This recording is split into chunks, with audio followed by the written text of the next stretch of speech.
Greetings, and thank you for tuning in to these candidate profiles. Each candidate was afforded the opportunity to answer a series of questions, which were provided to them in advance. I hope you find these profiles to be helpful in deciding the best candidate for Rowlett City Council Place 1. Early voting begins October 23rd, and Election Day is November 7th. More information can be found on the city's website. And now, on to the profile. Hi, my name is Jonathan Reaves, and I'm running for Rowlett City Council Place 1, and I'm super excited about the future of Rowlett. And as the eastern gate to DFW, I believe we can make Rowlett a real gem and light to the Metroplex. My wife and I have lived in Rowlett for over 20 years. We have 3 kids that have called Rowlett their home their entire lives, and I grew up in Garland, so I've been in my life this entire time as well. Like most folks watching this, I've spent the majority of my adult life focusing on 2 important things: my family and my career. I owned an employee benefits agency where we would set up health and medical insurance plans for employers and other benefit programs. And in 2018, my business partner and I sold that to a large national company. And I went on to work for them for about 4.5 years in a leadership role. Well, in 2022, it came time for me to exit that corporate job, and I just felt like there was something different I needed to do in my life. And so for the last year, I've really spent, I wouldn't say twiddling my thumbs, but I've spent time doing a lot of dad stuff and looking for a place where I could add value. And I started paying attention to what was going on in the city. And like I said, I'm excited about what's going on here. So when this seat opened up, I thought, you know what, I'm going to throw my hat in the ring because I believe I have some unique experience and perspective that could be net value and benefit to our city and our community. I love Rowlett, and I love the people at Rowlett. And I think with all of the opportunity we have ahead of us, we have a tremendous opportunity. We're at a crossroads where we can make Rowlett be a great destination city for the next 50 years. We've got the lake as a resource here that when you look at the geography of Dallas, there's not a lot of outdoor activities for community, especially like a hot summer like we just had. And we can really, I think, leverage that along with the downtown, things that we can do downtown and the development we've got going on at the lake with Sapphire Bay, again, to make Rowlett a destination city. I believe that we can make Rowlett a place that when you're talking to someone who doesn't live here, you can, when you tell them you live in Rowlett, they're going to say, man, I love that place. Rowlett is awesome. And I think we can get there in the next few years.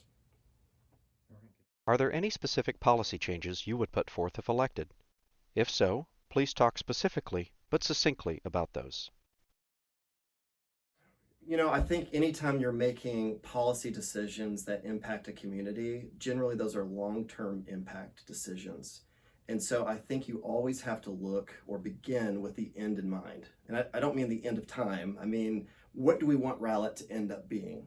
And so then from there, once we know that vision, we can start looking backwards to figure out what are the steps to get there. And so I think economic development and the right type of development that comes into the city and infrastructure are 2 vitally important things that we have policy-wise here for Rowlett. Please talk about each of these topics of housing and what you believe is important for the future of Rowlett. First, would you be in favor of additional multifamily apartments and townhomes, and why or why not?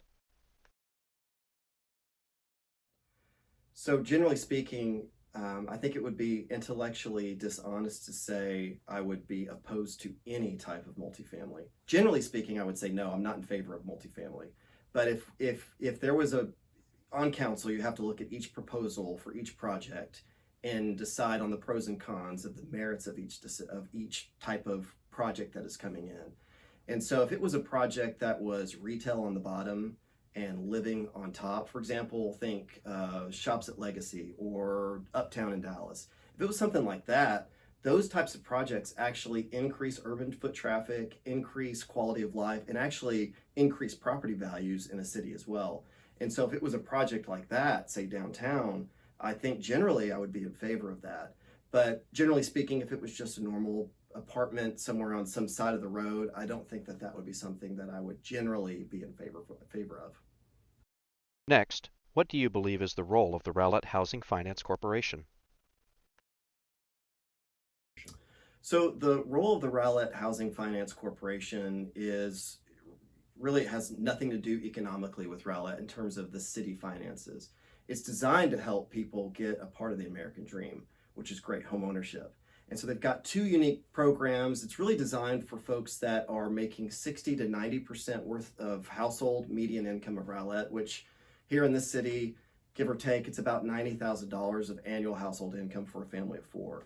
And so they have a down payment assistance program and a lease to own program, which if someone doesn't qualify for a traditional mortgage, maybe they've had bad credit or other unfortunate circumstances, and they can make 2 to 3 years of consistent lease payments on a home, they can turn that into an ownership program. And I think people getting the opportunity to own homes is important. Ownership in a community is what makes a community great. People care about something if they can establish roots. And so ultimately, I think that's a good thing for our city. And third, do you believe Rowlett's short-term rental rules are effective? Should they be made stronger or weaker? What is your individual position on short-term rentals? Well, first, I love Airbnb. When we go somewhere, my family, we love to do Airbnbs because the amenities of a home, of being able to get groceries and have a place to hang out rather than just a hotel room.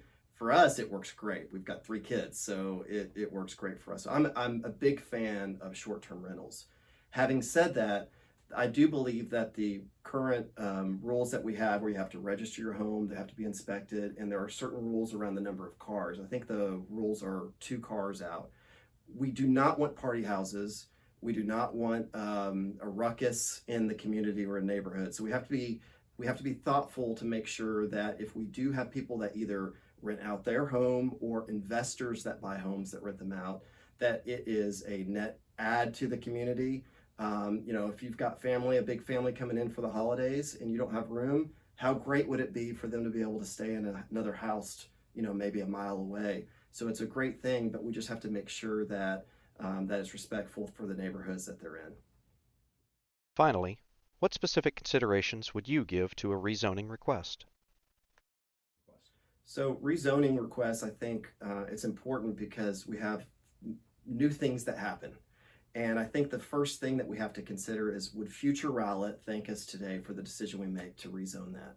We also need to make sure and listen to the citizen input and see what the voice of Rowlett has to say, because obviously everyone's got a voice and we need to consider every of those voices. And I think we need to look at the economic impact. What would the economic impact be if we rezone something, let's say from commercial to multifamily or to residential? What's the long-term net impact of that as it relates to city finances? So all of those things have to come into play when we consider a rezoning request. Do you believe departments are appropriately staffed and employees appropriately compensated? Are there any staff positions that should be added or removed? Please elaborate.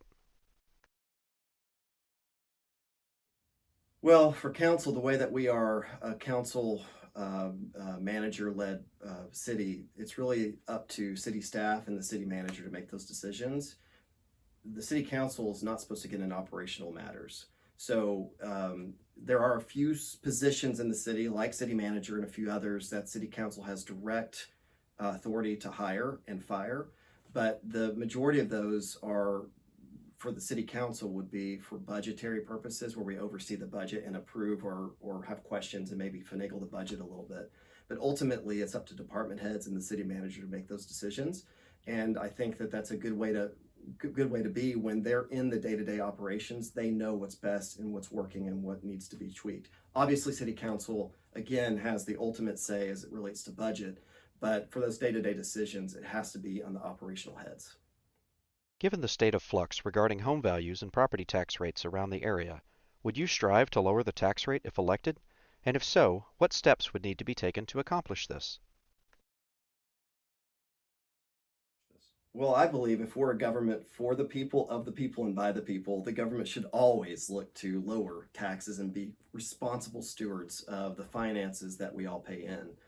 So ultimately, I do think that my goal would be to lower the tax rate. And I think the city's done a pretty good job over the years of keeping the tax rates pretty low, although it's been easy to do to a certain extent when property assessed values keep climbing. over the last 10 years, Rowlett has seen a 2.5 time increase in the amount of assessed property values.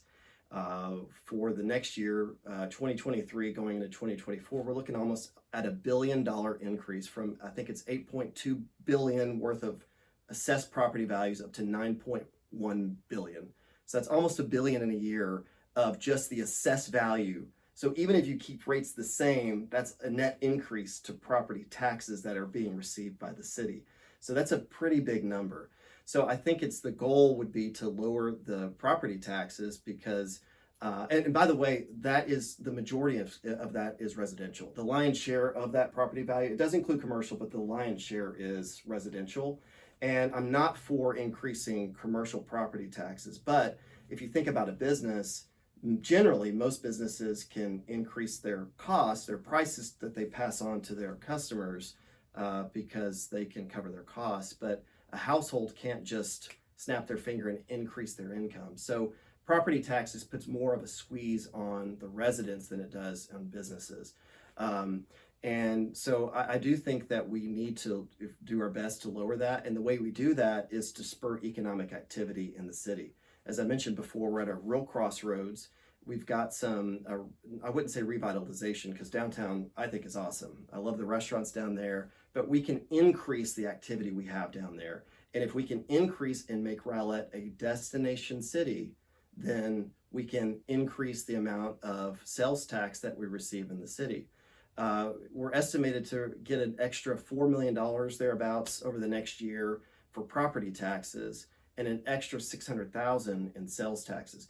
Property taxes by far are the biggest revenue source for a city, sales tax being number two. But if we can increase that sales tax and even get people that don't live here to spend money here, that helps all residents here to be able to lower those property tax, the effective tax rate. Residents of Rowlett recently approved passage of $76.3 million in facilities bonds in May 2023, with additional CIP projects being discussed for a May 2024 bond election. Are you in favor of a 2024 bond election? And if so, what items that are being considered by the CIP task force do you believe are critical? So CIP, Community Investment Program, obviously it's an important element for the city to spend money because we've got the operational fund and then we've got the debt fund. I can't say that out of one side of my mouth I want to lower taxes and on the other side I want to spend more money. That doesn't usually go with each other. Having said that, Rowlett, if you look historically at the budget over the last 10 years, Rowlett averages at 28% of the overall budget to go towards debt, which is to pay for those previous bonds. And in 2023, we're down to 23% of the budget to pay for that debt. And at 2024, it's expected to go up to 25%. And so we're still under that 28% average. So from just a pure math perspective, we've got room from a historical budgeting ratio to have room to spend some more money. Having said that, I'm not in favor off the cuff to say yes, I want to have another bond and spend more money. The reason being is we have too many unknowns of what's going on. We've got this homestead exemption that's part of the same election for the city council seat that people could lower their property taxes on I think it's Proposition 4 on the amendments. Which would effectively give a greater exemption for the homestead exemption from $40,000 to $100,000. That's going to be $60,000 per household less of assessed value that the city can bring in. That's going to be a net impact to the city on less property value tax. So with that, we don't even know what the impact that's going to be. I just did some rudimentary math. And so a minute ago, I talked about the $1 billion increase in assessed values. Well, that's going to shrink. And I think that's going to shrink at least in half, just based on some conservative estimates I did at home, the back of the napkin kind of math. So we don't know what the net impact of that's going to be yet. I think that's an important part. The world is a tinderbox. I'm not trying to make this a whole international thing, but we've got what's going on in Russia and Ukraine. Just this weekend, we had stuff in Israel go on. When you think about inflation, the whole world economy is the dominoes, and you don't know what domino is going to start the impact that will impact us here. I mean, if you think about just gas prices, how much Saudi Arabia pumps out, that impacts us here in Rowlett. it eventually comes home to roost. And so there's too much unknowns going on, plus a presidential election. We don't know what's going to happen with income taxes. And I don't want to squeeze the citizens of Rowlett spending more money, because ultimately when we put these bonds on the ballot, the one thing we don't say, we say you get all this cool stuff, but the one thing we don't say is it also goes into you pay for it. So it always comes back to us as the resident to pay for the stuff that we pass.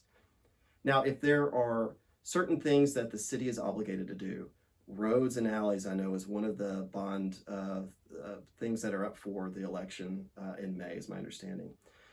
Obviously, roads and alleys are important for the city to take care of. So if we were to look at bonds, the things that I would consider most as a council member would be the needs, not the wants, because we have to make sure that the roads are paved and that they're working, but we also have to make sure not to spend money that we don't have yet with all the unknowns going on. Beyond police, fire, and public works, what are your top 3 priorities, and in what order? In a scenario where one city department or service must be eliminated, what would you choose and why?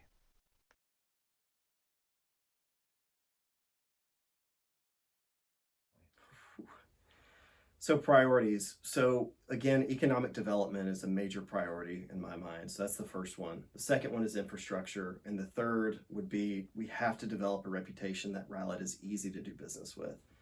As far as economic development, we've got this 300-acre potential change in downtown. And if you think about what Rowlett could be, I mean, we're at the end of the Dart line. So if we had a real entertainment district right there, we could make it where it's a destination where people want to hop on the train, come to the end of the line, come and hang out in Rowlett for a while, get on the train and go home. Now, how cool would that be?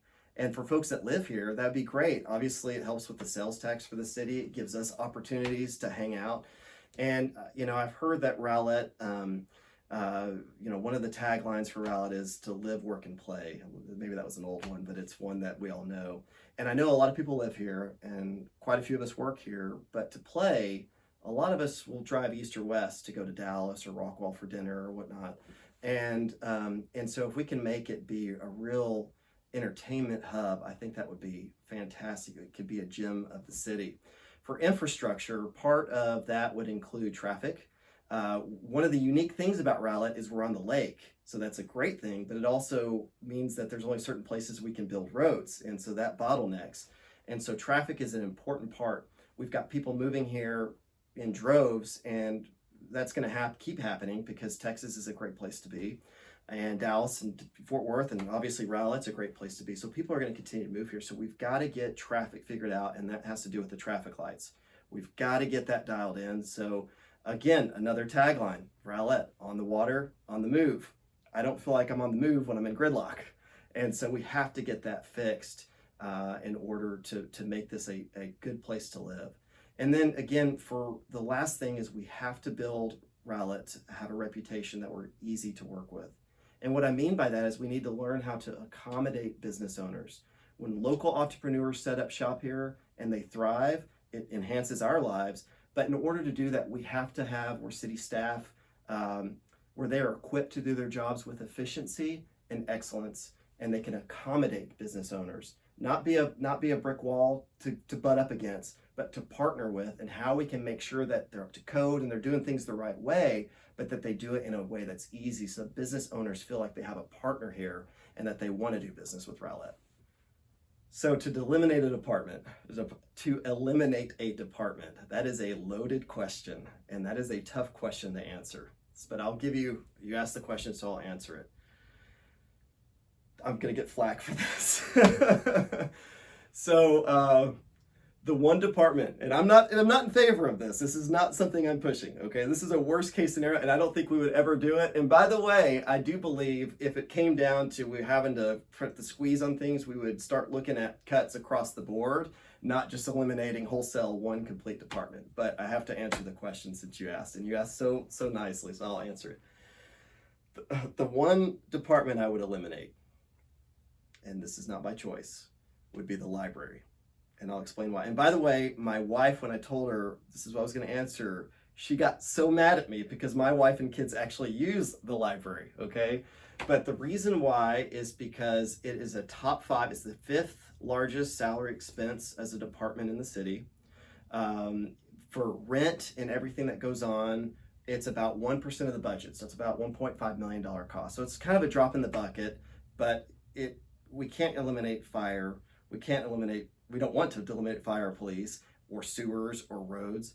And so the other reason for that, it's a top 5 salary expense, but the other reason is it's a redundant service, generally speaking, because public schools have libraries, and then we all have cell phones where we can get all the information that a library generally has. Now, I know Laura, the director of the library, is probably watching this, and she probably wants to strangle my neck. And I promise, Laura, I do not want to do this. This is not something I want to do. But I just had to answer the question and give some reasons. And it's just the data that drove that decision. Because the revenue coming back into the library, I mean, it's really a service for the city. It's not a revenue generator. But the revenue back end's about $11,000 a year through printing services, maybe some late fees, things like that. So, maybe one thing we could do is, if you need to print, go to the library. We'll get the revenues up for the library. We'll never have to shut it. But don't go online and say, this guy wants to ban books, because that is not what I want to do, okay? So just answering the question. Transparency in government is very important, but state law allows some topics to be discussed in closed executive session. Please share what the Texas Open Meetings Act, sometimes referred to as TOMA, means to you and how it will impact your ability to be transparent with the public. Yeah, the Open Meeting Act is a great thing. I think the perception is, especially as there's such a partisan divide in the country, that government is corrupt. And I don't mean Rowlett government, I mean the capital G, the big government, the OG government, is corrupt. My guy's a saint, your guy or gal is corrupt. That's just how it's been. So the Open Meetings Act, I think, is important because it means everything has to be transparent. There can't be, it eliminates backroom deals. And in council, it's one thing if you go off to Washington, D.C. and you don't see your constituents, but in council, I'm shopping at the same grocery stores, going to the same gas stations, eating at the same restaurants as you are, and I don't want anyone to think that I'm doing anything that's not above board. So I think that what that does is it allows us to make sure that things are handled in an accountable and transparent way so that the citizens can see not only the conversations that are having, when they're having, but also how that money's being, how our money, all of our money is being spent. And it gives the opportunity for citizens to come down and give their input and let us know. So I think that that's an important element. And there are closed executive sessions that some things have to be kept private before they're made public. But those are just to deliberate, to bring the information out so that we can bring the proposals to the public sphere so that citizens can see what's happening at City Council. Local government in Texas is designed to be nonpartisan. If elected, how will you set aside any party line positions you might have to represent all of Rowlett, residents, businesses, and guests, on the local, regional, and state and federal levels? Yeah, I just mentioned the partisan divide. It's really gotten divisive here in our country, and I think that trickles all the way down, even trickles down to families. Sometimes families don't even get along because of the partisan divide. And especially social media has made it so much worse because there are so many keyboard warriors out there that, spout off, and it's just made the megaphone louder for people. But I believe that every single individual has value in them. They have some gold in there for me as an individual, and for the community. And I'm always looking for the gold in people. And some of my dearest lifelong friends are on the opposite ideology perspective than I am. They're 180 degrees different, but I love them and I value them as a person. And I think that that's what we have to do, not only I'll say this, to have people in your life that have different perspectives than you show you your blind spots, because we all have echo chambers. And we all have the things that we think are right, but it exposes our blind spots and it opens our worldview. And I think that's an important thing so that we can make better decisions. So having said that, when you look at people as individuals and you can look at for the gold in them, it's easy to respect people and it's easy to treat people with dignity and with open-mindedness.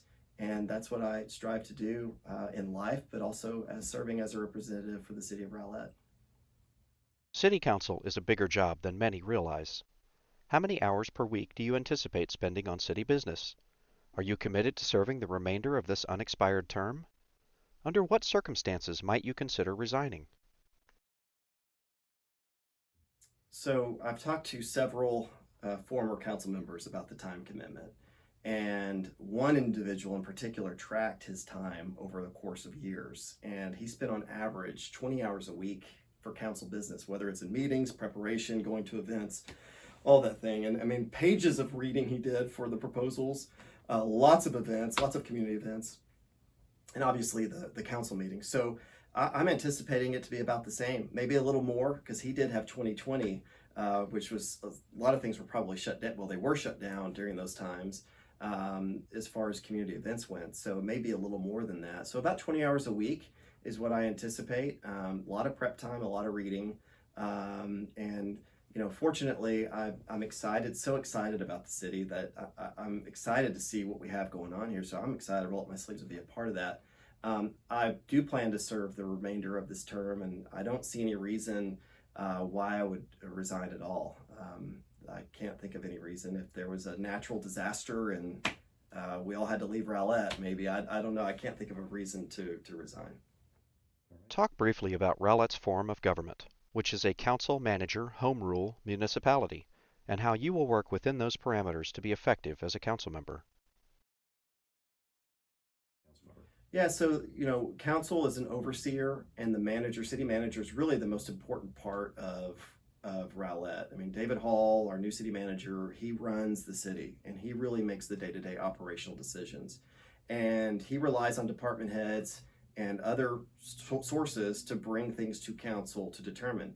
Now, I do believe council has a role in the vision casting of the city, as well as the overseeing and making sure things are running the way that the city has outlined that they're doing. So to be an effective council member there, I think that we have to understand what the vision is and understand the steps to get there, and make sure that our city staff are equipped, again, to do their jobs with efficiency and excellence, and that they're held to a high standard to make sure that we are achieving what the citizens of Rowlett want us to achieve. Thank you for your time today in completing this candidate profile. Please share any closing comments you have and let voters know how to reach you with any questions. Feel free to share your website, email, phone number, or any other contact information as well. Well, again, my name is Jonathan Reaves. This is my contact information. My website, Reaves for Rowlett. That's Reaves, and then my email address, reevesforrowlett@gmail.com. I want to be your voice for the city, and so please reach out to me with things that are important to you, because things that are important to you are important to me. Again, I want to be your voice for the city, and I want to represent you well, and I want to consider everyone's voice that wants to be heard. So I'm counting on your vote. November 7th, early voting starts October 23rd through November 3rd, and then election day is November 7th. So Jonathan Reaves for City Council, thanks so much for watching, and have a great day.